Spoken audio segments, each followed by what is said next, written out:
In 57 years of living by Blackthorn Lake, I'd seen every kind of neighbor trouble a man could imagine. The lazy ones who let their docks rot into the water, the noisy ones with midnight fireworks in October, and the petty ones, oh, the petty ones, who clung to HOA bylaws like a lifeline, ready to wield them over the smallest patch of uncut grass. But I had never met a neighbor quite like Victoria Blackwell. She had the smile of a real estate brochure and the heart of a foreclosure notice, the kind of woman who spoke in we when she meant me, and who never heard the word no without plotting revenge. That morning, she arrived in my driveway with a smug little entourage, 2 board members in matching windbreakers, and a clipboard clutched like a royal decree. I was sitting on my porch, coffee in hand, watching the mist lift off the lake the way my grandfather used to. This place wasn't just home. It was blood and memory, and the echo of hammers from a man who built the bridge with his own hands before I was born. Victoria didn't look at the bridge. She looked at me like I was squatting on her lawn. "Mr. Donovan," she began, in that syrupy sweet tone people use when they're about to stab you in the back, "the board has voted unanimously to remove the illegal structure from community waters." I let the steam from my mug curl into the cool air before answering. "Illegal structure?" I asked. "You mean the bridge my family's owned since 1934? Her lips twitched, not a smile, more like a lawyer's smirk when they think they've found a loophole. "You have no documented easement, and according to our survey, a portion of that bridge crosses into HOA jurisdiction. We'll be removing it tomorrow." It wasn't what she said that got to me. It was the way she said it. Final, confident, like the lake was hers, like history didn't matter, like she was used to winning. I'd dealt with people like her before, in courtrooms, on job sites, at kitchen tables where land deeds were older than the town charter. And I'd learned something important. The loudest voices rarely understood how fragile their ground really was. "Is that right?" I said, more statement than question. She glanced at her companions, and one of them stepped forward to hand me a folded paper. I didn't open it. I didn't need to. I could smell the HOA ink before it even hit my hand. "Consider this formal notice," she added, as if that made it sacred. "If you interfere with the demolition crew tomorrow, you will be in violation of section—" "Save your sections," I cut in, my voice still calm. "And take your paper back. I've got my own copy in the safe, from a better authority than your boardroom." One of her men puffed his chest. The other shifted like he was itching for a reason to speak. But Victoria just tilted her head, studying me, the way a cat studies a bird behind glass. "You're making a mistake," she said softly. I set my mug down on the railing, the ceramic clicking against wood that had felt the weight of 3 generations. "Maybe," I said. "But here's the thing about mistakes, Victoria. Some of them you survive. Some of them you don't." Her eyebrows lifted a fraction. "Is that a threat?" I shook my head. "Just an observation." She turned then, signaling to her board members, heels crunching the gravel as she walked back to her SUV. The mist was gone now, and the sun lit the bridge in full. Wood darkened with age, iron bolts catching the light. My grandfather's bridge. My bridge. I sipped the last of my coffee and watched the lake shimmer. If they wanted a fight, they'd just declared it, and I already knew exactly how it would end. The thing about living by a lake is, you learn patience. Winds change, water rises and falls. Storms roll in whether you want them or not. And if you've lived here long enough, you know you can't stop a storm, but you can damn sure be ready for it. I didn't go chasing after Victoria that morning. I didn't stand in my driveway yelling like some fool on the evening news. I just sat back down in my grandfather's rocking chair, took another sip of coffee, and let the weight of her words settle in. Because here's what she didn't know. That bridge wasn't just wood and bolts. It was the last physical piece of a promise made in 1934, when the first Donovan drove a truckload of timber through knee-deep mud to connect the cabin to the dam road. My grandfather Angus built it himself, hammer in one hand, Bible in the other, and when he was done, he swore to my father, "As long as this bridge stands, this land is ours." I could still see him, broad shoulders, sunburned neck, the smell of pine tar in the summer heat. He's been gone 40 years, but he was standing right there with me on that porch. Victoria, she was just a suit with a title, a title that didn't mean a damn thing to the bedrock under my boots. After they left, I walked down to the waterline. The lake was calm, glassy, reflecting the morning sky like nothing could touch it. But I knew better. I knew what this water could do if you let it off its leash. I checked the dam gates, old steel and rivets, maintained better than most of the town's roads. My grandfather taught me every crank, every chain, every way to read the pressure in the current. Folks thought of the dam as just a pretty backdrop for tourists. I knew it for what it was, a loaded weapon, pointed straight at the low ground where Victoria's pet project sat. That resort of hers, the one she'd been bragging about for months at Chamber of Commerce mixers, was less than 3 years old. 20 cabins, a lakeside restaurant, and a conference hall built right into the floodplain. A $2 million retreat destination, she called it. I called it a bad investment with a fresh coat of pastel paint. She'd built it without respect for the water. That was her first mistake. Thinking she could take my bridge, that was her last. I spent the afternoon in my workshop, not rushing, just moving pieces into place. Checked my files, land surveys, historic maps, original deeds, my father's handwriting in the margins, noting high water marks from the big flood of '67. Every scrap of paper was another nail in the coffin of her little scheme. By dusk, I had a neat pile on the workbench, 3 certified copies of the 1934 property deed, a stack of photos showing the bridge in place for 8 decades, and, tucked at the bottom, a leather-bound notebook my grandfather kept, the one with the maintenance logs for the dam. I lit the kerosene lamp, listening to the crickets and the gentle lap of water against the shore. There's a quiet in the country you can't explain to city people. It's not just the absence of noise. It's a presence, a kind of watchful stillness, like the land itself is waiting to see what you'll do next. Out across the lake, the resort lights twinkled against the dark. I imagined Victoria in her office, sipping wine, going over her demolition schedule. Maybe she thought she'd broken me with that notice. She didn't know she'd just wound the clock on a much older plan. Because when you threaten a man's home, his family's name, and the last piece of his grandfather's work, you'd better pray he's the forgiving kind. And I am not the forgiving kind. They came at sunrise, not because they had to, but because they wanted to make a show of it. I heard them before I saw them, diesel engines growling, the crunch of gravel under heavy tires. By the time I stepped onto the porch, a convoy of trucks was crawling down the dirt road, like a line of ants that had found sugar. At the front, a bright white pickup with the Briar Lake HOA logo slapped on the side in shiny vinyl. In the passenger seat, I spotted Victoria's profile, chin high, sunglasses on, like she was riding in a parade. Behind her, 2 flatbeds carrying an excavator and a backhoe, yellow paint still gleaming under the early light. And then came the dump trucks. Empty for now, but ready to swallow whatever pieces of my bridge they could tear loose. I didn't move, just leaned against the porch post, coffee in hand, and let them come. They parked in a neat row, like soldiers on review. About a dozen men climbed out, contractors judging by the tool belts and work gloves. Big guys, most of them. The kind of big you get from lifting lumber, not from a gym membership. Victoria was the last to get out. She didn't look at me right away.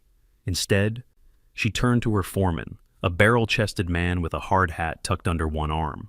"You know what to do," she said, loud enough for me to hear. Only then did she glance my way. "Mr. Matheson," she called out, her voice dripping with false politeness. "We're here under the authority of the HOA and the county to remove an unsafe structure from shared waters. For your own safety, please remain on your porch." I took a slow sip. "It's not shared waters, and you know it." Her smile didn't reach her eyes. "Not anymore." The foreman barked orders, and the machines roared to life. The excavator's arm swung out over the bridge, metal jaws opening wide. It bit down on the first section of railing, wood splintering with a sound that went straight through my chest. Every crack of timber was another heartbeat from my childhood. Summers fishing with my father, winters hauling firewood across those planks. My grandfather's boots on that same path. Year after year. Now, it was just debris in a metal claw. They worked fast. Planks ripped up, tossed into the dump truck like scrap. Bolts screeched as they were wrenched free, bouncing off the steel bed with a hollow clang. By mid-morning, half the bridge was gone. Victoria stood by, arms folded, watching like she was inspecting a lawn crew. Every so often, she'd pull out her phone and snap a picture. I stayed where I was, rocking slowly in my chair. Not a word, not a threat. Just the steady creak of old wood beneath me and the slow burn in my gut. Because here's the thing about letting someone think they've beaten you. You get to see the exact moment they relax. The exact moment they stop watching their back. Around noon, the last beam was lifted. The excavator swung it aside, dropping it onto the pile with the rest. The water under the now empty gap looked wrong, exposed, restless. Victoria took off her sunglasses, stepped forward, and gave the scene one last, satisfied look. "That's that," she said, loud enough for her crew to hear. "One less hazard on this lake." I raised my mug in a mock toast. "Congratulations," I said. "You've made history." She tilted her head. "And why's that?" "Because that bridge stood for 89 years, I said softly, "and now you've turned a piece of history into kindling." Her smirk returned. "History doesn't pay taxes." She turned and walked back to her truck, the foreman trailing behind. Engines fired up again, and one by one the trucks rolled away, leaving nothing but churned up dirt and the echo of their work. I waited until the sound of engines faded into the distance. Then I stood, stretched the stiffness from my legs, and looked out over the water. The lake was still calm. Too calm. But I knew it wouldn't stay that way. Not for long. When you've been a sheriff for 3 decades, you learn 2 things about fights. First, you don't win by swinging first. Second, you win by making sure your opponent never sees the real punch coming. So, I didn't go down to the lake that afternoon, stomping around like some old fool shouting at the water. I didn't call the county, I didn't call the press, I made coffee, and I started making phone calls. The first was to Hank Delaney. Hank's been running the bait shop on the South Shore for longer than most of the HOA board's been alive. He's also the kind of man who keeps a ledger in his head of every wrong done in this county. "Cole," he said after I told him what happened, "I figured they'd try something, but damn, the bridge?" "Bridge is gone," I said, "and I'm guessing it's just the start." He grunted. "Then you'll want to talk to Earl and Luann. They've been sitting on their own pile of grievances." I called them next. Earl still sounded bitter about the time Victoria had revised the lake map and suddenly declared half his dock was on HOA property. Luann was still furious about the noise citations she got for her 4th of July barbecue 3 years running. By sundown, I had a list, a long one. Dock disputes, property line adjustments, fishing permit revocations, petty fines for everything from paint colors to mailbox styles. The kind of paper-cut harassment that makes people give up and sell, usually to one of Victoria's friendly developers at a discount. And every name on my list had one thing in common. They still lived here, and they still hated her guts. That night, I sat on my porch with a legal pad in my lap, and the map of Briar Lake spread out on the table beside me. The moonlight caught the ripples out on the water. People think lakes are peaceful things. They're not. They're patient. They hold their power in silence, waiting for the right moment to release it. I traced my finger along the shoreline, past my cabin, past where the bridge used to be, down to the west bank, where the dam sat. Granddad built that dam in '38, with timber and sweat and more stubbornness than was healthy. It had been reinforced twice in my lifetime, but the spillway was still manual, which meant, in the right hands, the lake's water level could change. A lot. I sat back and let the thought roll around in my head like a smooth stone. The HOA had been treating this lake like it was theirs to tame, building resorts, dredging channels, pushing the water line where they pleased. Maybe it was time to remind them, water doesn't take orders. Over the next week, I didn't make a single move they could see. I still bought my groceries in town, still had my Thursday breakfast at Millie's Diner, still waved to the mailman, but in the background, the calls kept going. Hank put me in touch with Gary Miller, who used to work county zoning before retiring. Gary knew every permit ever filed for the lake in the last 40 years, and he was more than happy to share copies. Luann introduced me to her nephew, Trevor, a drone hobbyist with a knack for aerial photography. 2 days later, I had fresh overhead shots of every illegal deck, dock, and addition the HOA had blessed for their friends. By Friday, my dining table looked like the evidence board from a detective show. Maps, photos, highlighted legal codes. A red pen circled the worst violations. And at the center of it all, Victoria's crown jewel. The $2 million resort complex her developer buddy had just finished on the North Shore. Private docks, a boathouse, manicured lawns that went right to the water's edge. Sitting on land they'd reclassified without a single legitimate survey. I looked at those photos for a long time. Thought about the bridge, thought about Granddad's dam. And somewhere deep down, under the quiet, steady beat of my pulse, the storm began to gather. When you plan to hit back, you don't just aim. You measure the distance, the wind, the weight of your own trigger finger. So, I started walking the lake. Not the way tourists do, with picnic baskets and cameras.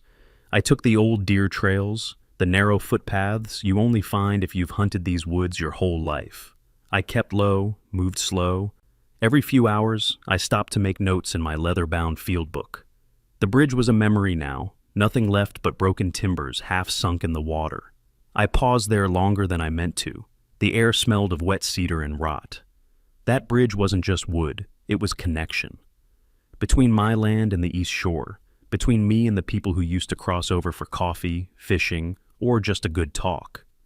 Victoria hadn't just destroyed a structure, she'd tried to sever the community. I took a picture for the file and moved on. The dam sat on the far west end, where the forest thickened and the hills rose like shoulders. Granddad always said a dam is like a loaded gun. You keep it clean, oiled, and you never forget it's there. I walked the ridge above it, scanning for any sign the HOA had been snooping. Nothing. Most of them didn't even know the spillway was manual. The control gate was still where Granddad left it. A heavy steel wheel, rusted but solid, chained and padlocked. I tested the chain, still strong, but the lock, I knew I had the spare key somewhere in the cabin. I crouched, brushing leaves off the spillway track. The grooves were clear enough to move water fast, if I wanted to. My mind turned over the math, rainfall, seasonal level, shoreline slope. I could predict exactly how far the water would rise before spilling into the flood channel, and exactly which improvements the HOA had built just a little too close to that water line. A couple days later, I took Trevor's drone data and matched it to Gary's old zoning maps. That's when the real picture came into focus. The resort's lower lawn, illegal fill, the private docks, built past the legal limit, the boathouse, sitting partly on county easement. And here's the beautiful part. They'd built all of it assuming the lake would stay at its current, lowered level, which meant one crank of that steel wheel and half their investment would be under a foot of water. But I wasn't ready to act yet. Revenge, real revenge, isn't about making noise. It's about timing. So I kept fishing. That's what I told anyone who saw me poking around the shore with a walking stick and a beat-up tackle box. I checked culverts, drainage ditches, old survey markers. I wanted every piece of this puzzle tight before I touched that dam. One afternoon, while measuring the runoff channel north of the resort, I spotted something, a small white pipe, barely sticking out from the bank. Followed it back and found an illegal water intake. They were pumping lake water for their decorative fountains and irrigation without a single permit. I took photos from 3 angles, added them to the file. By the end of the week, my dining table was more war room than kitchen. Aerial shots, annotated maps, rainfall charts going back 15 years, photos of every illegal structure. I poured myself a bourbon and sat down in the old rocking chair by the window. Outside, the lake was flat as glass, quiet, waiting. It's a strange feeling, knowing you hold the lever, literally, that can change everything for the people who've been bleeding you dry. And I wasn't thinking just about flooding their lawns. I was thinking about making sure, when the water came, there'd be nothing they could do but watch. And remember whose lake this really was. When you've hunted men for a living, you learn something about predators. The moment they feel safe is the moment you take them. But first, you let them think they've already won. The next Monday, I showed up, uninvited, at the HOA's Community Beautification meeting. I hadn't been to one in years, not since Victoria and her crew turned them into little more than victory laps for whatever pet project they were ramming through. I walked in slow, coffee in hand, old denim jacket on my shoulders. A couple of them smirked, like they'd already forgotten the forged court order incident. "Cole," Victoria said, with that politician smile she wore like armor. "I didn't expect to see you here. Come to lodge another complaint?" I gave her my laziest grin. "Nope, just wanted to hear about all the good work you've been doing." Her eyes narrowed just a fraction, just enough for me to know she smelled something under the surface. For the next 45 minutes, I played the part of the mellow old-timer who had finally accepted the HOA's vision. I nodded when they talked about the new shoreline enhancements. I even asked about the resort's upcoming grand opening, pretending I was impressed. Meanwhile, I was taking mental notes. Who sat where? Who deferred to whom? Which of them checked their phone every few minutes, waiting for a text from someone outside the room? And most importantly, who wasn't there? One of her key allies, a guy named Phil Garner, head of maintenance, was conspicuously absent. Later I'd learn he was out of state, which meant his access keys, his codes, maybe even his truck, were sitting unattended. The next day I started the fishing trips. Only these weren't about fishing. I made sure to be seen down by the old bridge site, poking at the water with a stick, shaking my head, talking with a couple of neighbors loud enough for word to spread. If you listened in, you'd hear me muttering about maybe selling the place before the HOA made it impossible to live here. The gossip chain lit up like dry pine needles. Victoria would think she'd broken me, that I was finally tired enough to pack it in and leave. That's exactly what I wanted. Meanwhile, the real work happened at night. Trevor flew his drone after sundown, low and silent over the resort. His infrared camera picked up the landscaping crew's irrigation schedule, the lights on the lower docks, even the water pumps feeding those illegal fountains. Gary pulled the latest rainfall forecasts for me. Looked like we'd have a steady rise in lake level for the next 10 days, even without my help. Perfect cover. And Earl? He found something I hadn't counted on.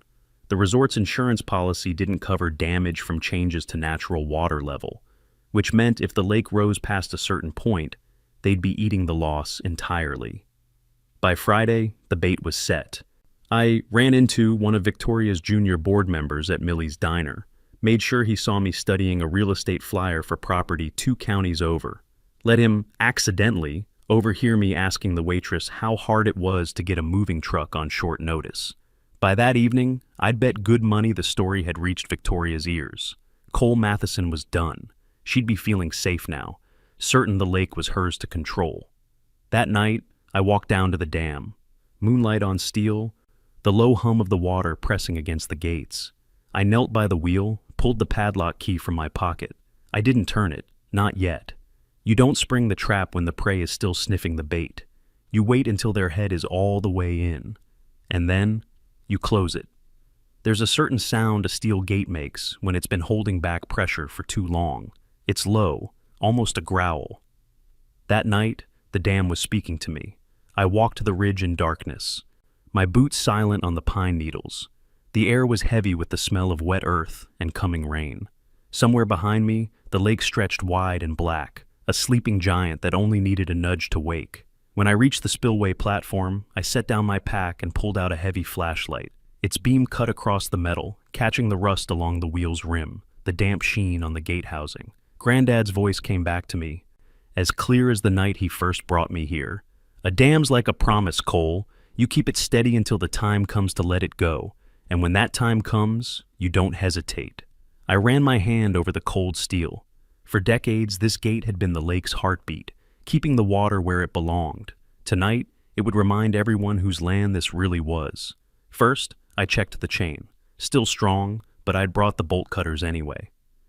The padlock key turned smooth in my fingers, too smooth. They'd never even checked it since Granddad passed. I slipped the lock into my pocket, almost reverently, then wrapped both hands around the wheel. It didn't move at first. Years of silt and weather had sealed it stubborn. I leaned in, felt my shoulders strain, my boots slide just enough to grind grit into the metal grating underfoot.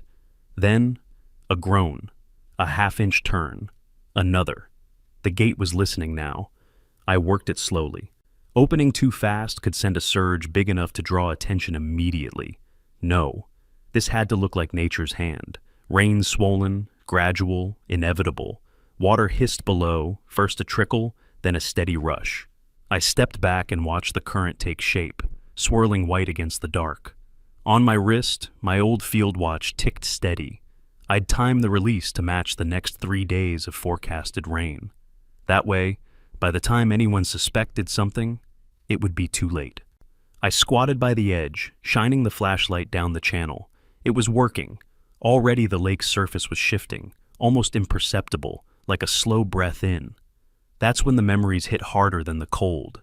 Standing here as a boy, holding Granddad's lunch pail, him explaining how the gate fed the mills downstream, how lowering the lake meant the farmers got water, how raising it could protect the fish spawn in spring.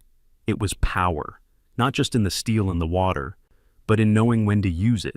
And tonight, I wasn't using it for fish or farmers. I was using it to drown arrogance. Before I left, I locked the gate wheel again, not all the way shut, but enough to keep curious eyes from guessing what I'd done. From the shore, nothing would look different yet.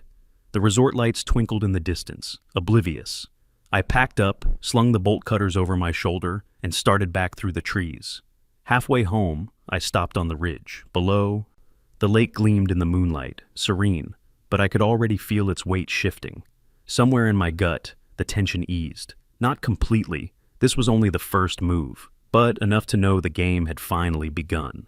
The first morning after I cracked the gate, the lake looked no different to anyone else.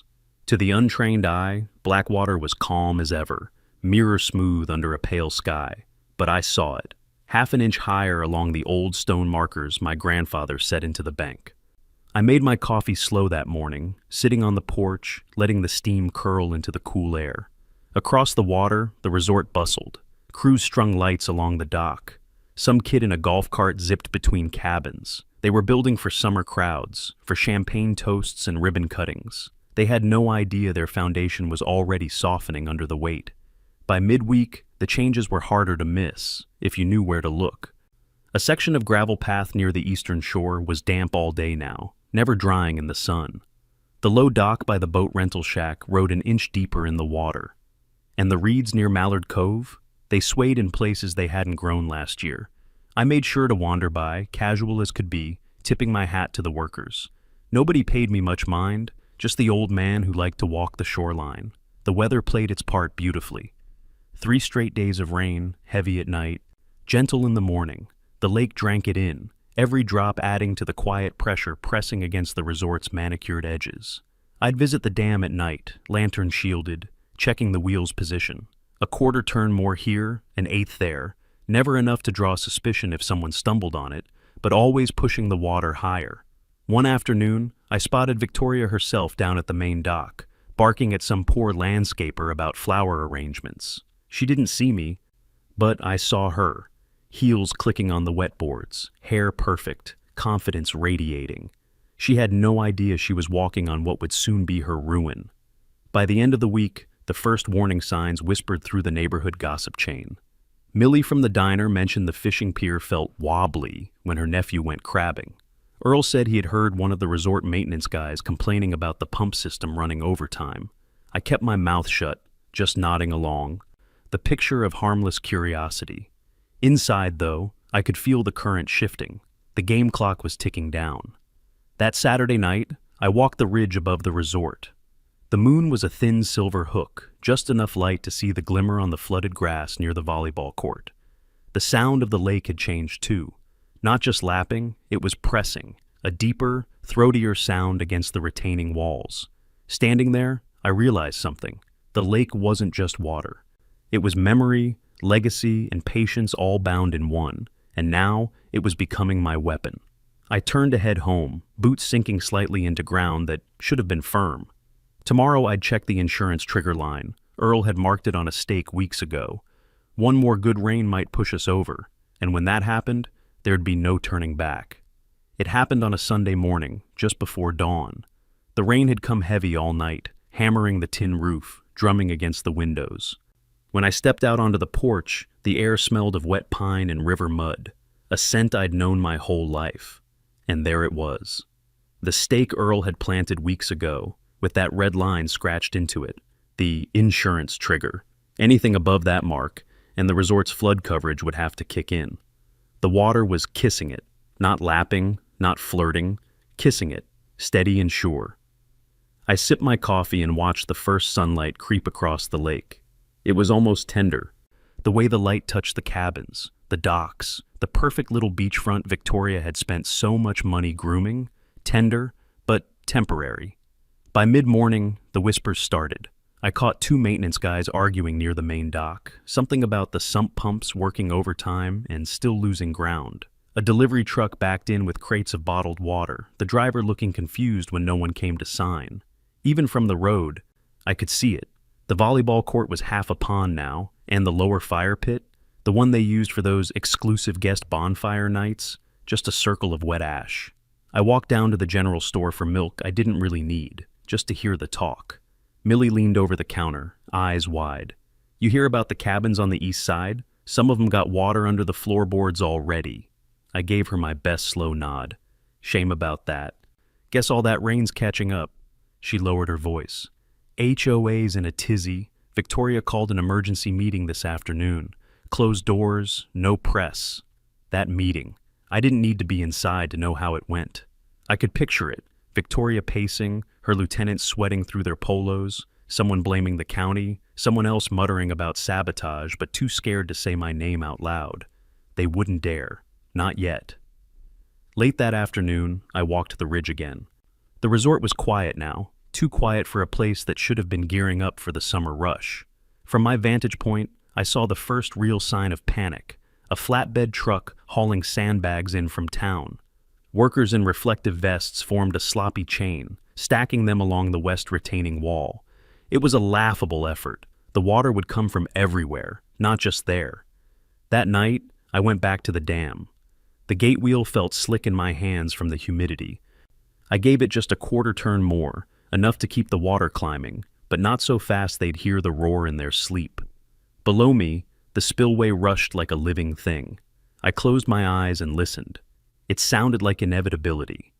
Walking home, I passed a neighbor's yard where the grass near the driveway was underwater. They'd stuck a for sale sign in the mud, the kind you could buy at the hardware store for $5. No realtor's number, just a message. I'm done. By the time I got back to the porch, the moon was up, the lake gleaming like a sheet of silver. We were past the point of return now. The trigger had been pulled, and the insurance clock was ticking. All that was left was to watch them scramble. By Monday morning, the resort was in full panic mode. You could see it from a mile away, literally. The steady hum of construction equipment had turned into a desperate roar. Pumps growled day and night, hoses snaking into the lake like a tangle of dying serpents. From my porch, I watched them throw everything they had at the water, the kind of emergency response that looks good on a budget report but collapses in the real world. They called in extra crews. Men in neon vests jogged between cabins, hauling tools and cursing under their breath. The lower parking lot was a swamp now, with water seeping up through cracks in the asphalt. At one point, I saw Victoria herself, dressed in rubber boots and a crisp white blouse, phone clamped to her ear, wading knee-deep by the fire pit. She was shouting at someone, waving her free arm like she could push the lake back by sheer force of will. The HOA tried their own brand of damage control. They sent out a community alert email blaming unprecedented rainfall and assuring residents that all necessary measures were being taken. Earl printed a copy and slid it across the counter at the diner, grinning like a man who'd just heard the best joke of his life. Unprecedented rainfall, he said. We've had worse every spring since '82. Hell, I've got scrapbooks. By Tuesday, the sandbag lines were doubling in height, but the water didn't care. It found the gaps, the low points, the places they had forgotten to reinforce. I walked by one of those spots in the afternoon, a small dip near the tennis courts where runoff poured in like a hidden stream. Two workers were standing there, staring at the water creeping in, holding shovels like they weren't sure which way to dig. Need a hand? I asked, just to see their faces. They glanced at each other, then back at me. Nah, we got it, one said, though his voice carried less conviction than a kid caught sneaking out after curfew.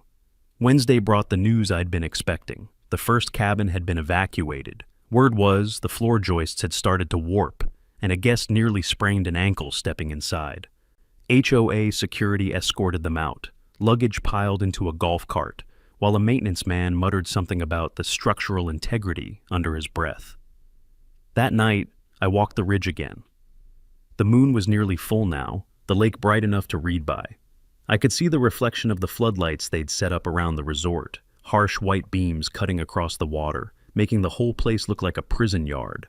From up there, it was obvious. They were fighting a battle they couldn't win. The lake wasn't retreating. It was claiming ground, one slow inch at a time. I didn't touch the dam that night. Didn't need to. Sometimes the best move is letting nature take credit for your work. Instead, I sat on the porch, sipping bourbon, listening to the distant whine of pumps and the occasional shouted order. They thought they were buying time. I knew they were just paying interest on a debt that would break them. It hit just after midnight on Friday. The air was heavy, the kind that sticks to your skin. Storm clouds blotted out the moon, and somewhere in the distance thunder grumbled like an old dog. I was on the porch when I heard it. First a sharp crack, then a low, hungry roar. Not from the sky, from the lake. I grabbed my flashlight and headed toward the ridge. Each step brought the sound closer, fuller, until it was a constant rolling growl. When I reached the overlook, I saw it. One of the retaining walls at the west end had collapsed. Not crumbled, collapsed. A jagged hole gaped where concrete used to be, and water poured through like it had been waiting for this exact moment. Below, chaos had taken hold. Floodlights danced across the scene, throwing long, jerking shadows of men running with shovels, shouting over the roar. Pumps screamed at full capacity, spitting weak streams into the black. Somewhere, a woman was yelling, sharp, panicked, a sound that cut right through the storm's rumble. I spotted Victoria near the office, her white blouse plastered to her skin, hair stuck to her face. She was barking into her phone with one hand and pointing wildly with the other, like she could orchestrate the water into submission. The tennis courts were gone, just an expanse of brown, swirling water. 2 golf carts sat half-submerged, their headlights still glowing underwater like ghostly eyes. Further down, the boardwalk leading to the east cabins had vanished beneath the surface. The cabins themselves still stood, but the lake was licking their porches now. It was only a matter of hours. Then came the tipping point. One of the east side cabins, a big one, the kind they rented to VIPs, shuddered visibly. The stilts beneath it, already warped and groaning, gave way with a sound like a tree snapping in a storm. The whole structure tilted, hesitated, and then slid into the water. Gasps and shouts rippled through the workers, followed by silence. Even the pump seemed quieter for a moment, as if the whole place was holding its breath. I stayed up on the ridge, watching. No need to get closer. I'd seen enough disasters in my life to know the pattern: panic, pushback, exhaustion, and then surrender. Down below, the surrender had begun. They stopped sandbagging, stopped trying to reroute the water. Crews huddled in small groups, some on their phones, others just staring at the lake like it had personally betrayed them. Around 3 a.m., the first insurance adjuster arrived. Big black SUV, government plates. He didn't even make it to the main office before he was wading through knee-deep water, shaking his head. I could guess the conversation inside: coverage caps, acts of God, and whether this level of negligence voided their claim entirely. When the rain finally let up, the damage was done. The lake had claimed the lower resort entirely. Cabins, tennis courts, parking lots, gone, or sitting in filthy, stagnant water. From my porch I could smell it, the mix of wet wood, diesel fuel, and churned-up lake bed. A smell that said permanent. I poured myself another drink and sat back. The creak of my grandfather's chair loud in the pre-dawn quiet. They would call it a disaster. I called it balance restored. By Monday morning, the resort was a ghost town. The parking lot sat empty, save for a single pickup loaded with waterlogged furniture and sagging cardboard boxes. The last of the guests had been bussed out the day before, their vacations cut short with refunds pending review. The HOA offices were locked tight. The glass doors still bore the smug gold lettering of Briar Lake Association, but the blinds inside were drawn. No lights, no movement. I took my coffee down to the shoreline. The air was cool and clean after the storm, carrying the faint scent of pine. Out on the water, the reflection of the ridge shimmered, broken only by a few ripples. The lake had settled. It was calm again. Quiet. Mine again. Later that afternoon, Earl stopped by. He leaned on the porch railing, looking out at the half-drowned cabins with a satisfaction that matched my own. "Sheriff," he said, not bothering to hide the smirk. Word is, Victoria's already talking to her lawyers about selling the whole place. Not much to sell, I said. Guess not. HOA's flat broke. Insurance won't touch it. And the county's sniffing around their books. He gave a low whistle. Hell of a thing you pulled off. I didn't answer, just sipped my coffee. Sometimes silence says more than bragging ever could. In the weeks that followed, the rumors became fact. Victoria resigned from the HOA, citing health concerns. Marcus Vance vanished, probably slinking back to whatever city office he'd crawled out of. The bank foreclosed on the resort property, and the county, after much deliberation, declared the shoreline would be restored to its original, natural state. No cabins, no tennis courts, just trees, grass, and water. One evening, I walked the dam. The sunset painted the lake in gold and crimson, the kind of scene you wish you could bottle. I ran my hand along the rough stone, feeling the cold, solid permanence beneath my palm. This dam had been here longer than most of the houses in the county. My grandfather built it with his own hands, pouring sweat and stubbornness into every inch. They thought that they could take that from me. They thought wrong. The truth is, I didn't win by brute force. I didn't win because I was louder, richer, or younger. I won because I knew the lay of this land. Every inch, every current, every stubborn law in the books. And I waited. Let them push, let them overreach, let them create their own noose. And then I gave it the slightest tug. One morning in late spring, I saw the first loon return. It drifted across the glassy surface, calling out that long, haunting note I'd grown to love. That's when it hit me. This wasn't revenge. Not really. It was restoration. Restoration of a lake, of a legacy, of a balance that never should have been disturbed in the first place. When I turned to head back up the trail, I noticed something on the dam, a scrap of paper, pinned under a stone. It was a typed letter, no signature, just 2 words, "You win." I smiled, left it where it was. Because this was never about them knowing they'd lost. It was about me knowing I'd protected what mattered. And as the evening breeze rippled the lake, I realized something else. The war was over. The water was mine. And sometimes, the best kind of victory is the one no one can take back.